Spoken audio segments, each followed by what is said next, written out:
आप रामबन में थे, हमने वो भी देखा और बहुत ज़्यादा नुकसान लोगों का हुआ है। हाईवे भी नहीं इतनी जल्दी खुलेगा, तो आप खुद वहाँ पर गए थे, आपने क्या ऑब्ज़र्व किया वहाँ? देखिए, जहाँ तक रामबन का ताल्लुक है, मेरे दो ऑनरेबल एमएलए हमारे रामबन के और बनाल के सजाद शाहीन साहब और अर्जुन सिंह राजू साहब, उनकी उमर साहब से बात हुई थी कल सुबह जब वहाँ फ्लड आया।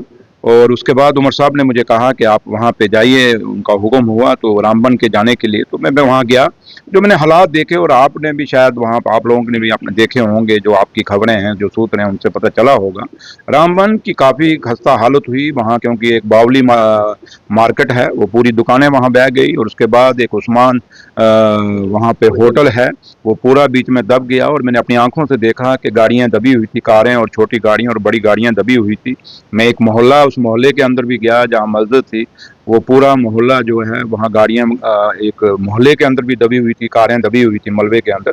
काफ़ी नुकसान हुआ है। और कल मैंने वहाँ पे ऑफिसर्स को डायरेक्शन दी कि आप जल्दी से जल्दी इस मलबे को हटाइए और नेशनल हाईवे को खोलिए, क्योंकि लोगों को काफ़ी मुश्किलें और मुसीबतें वहाँ उठानी पड़ रही हैं। और उसके साथ साथ मैंने एडमिनिस्ट्रेशन को कहा था कल वहाँ पे कि जो लोग यहाँ फंस गए हैं उनके खाने का बंदोबस्त किया जाए। और उन्होंने खाने का भी एडमिनिस्ट्रेशन ने बंदोबस्त वहाँ रात को किया है, हमने पता किया है। तो लिहाजा नुकसान बहुत है, उसमें 3 जानें भी हमारी गई, बड़ा अफसोस है। और हमारे बकरवाल कम्युनिटी के लोगों की, उनके बेचारों की 40 बकरियां भी मारी गई, और भी काफ़ी सारा धर्मकुंड में वहाँ मकान धस गए। और उसके बाद सेरी में काफ़ी सारा नुकसान हुआ, गूल के अंदर हुआ, रियासी के अंदर, किश्तवाड़, मतलब पूरा हर जगह भी काफ़ी सारे नुकसान हुए हैं।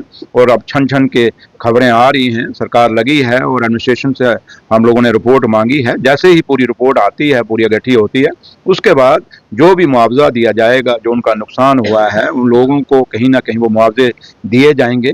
लेकिन मेरा कल रामबन जाने का एक ही मकसद था, उनको ये दिलाने का कि उमर अब्दुल्ला सरकार आप लोगों के इस दुख की घड़ी में आप लोगों के साथ है। और जम्मू कश्मीर में जहाँ जहाँ भी कायम आता है, वहाँ उमर अब्दुल्ला सरकार जो है हमेशा अपने लोगों के साथ खड़ी। एसजीएस के साथ आपकी मीटिंग हुई है, उसके बारे में? देखिए, ये फ्लोर मिल्स के थे, हमारे लोग थे जम्मू सूबे से, और पूरा इनकी अपनी एसोसिएशन थी, यहाँ बैठी थी।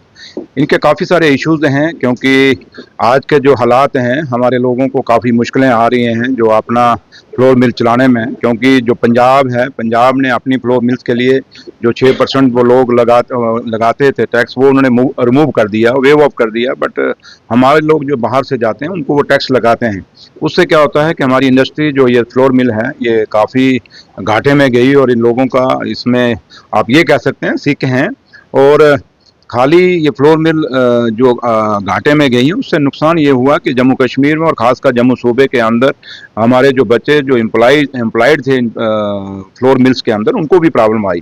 तो इसलिए अगर फ्लोर मिल्स, और चाहे फ्लोर मिल एक इंडस्ट्री का हिस्सा है, बाकी भी इंडस्ट्रीज़ हैं, लेकिन जो फ्लोर मिल का ताल्लुक है, अगर ये इंडस्ट्री सर्वाइव करेगी तो हमारे बच्चों को एम्प्लॉयमेंट मिलेगी। और हर बच्चे को सरकारी नौकरियाँ नहीं मिल सकती, बट उसके साथ साथ जो ऐसे दायरे हैं जो यहाँ बच्चों को एम्प्लॉयमेंट मिल सकता है, उनको बचाने के लिए मैंने इनको अश्योर किया है। ऑनरेबल सीएम साहब से भी मैं बात करूंगा, और मैंने डायरेक्टर इंडस्ट्री को कह दिया है कि वो फाइल इनकी चलाएंगे, जो इनकी डिमांड्स हैं, और इन राइटिंग ये भी दे देंगे।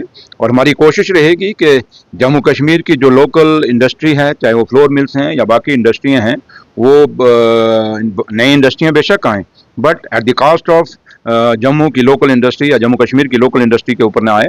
हमारी अपनी लोकल इंडस्ट्रियाँ हैं, वो सर्वाइव उनका होना चाहिए, वो चलनी चाहिए। तो उसी के लिए मैंने ये मीटिंग रखी थी। और अब जो मैंने इनकी बातें सुन ली, इनकी सजेशन भी सुन ली, और जो इन्होंने सजेशन दी हैं उन सजेशन पे गौर किया जाएगा। और मैंने इनको कहा कि आप उम्मीद रखें, सरकार आपके लिए कोई अच्छा ही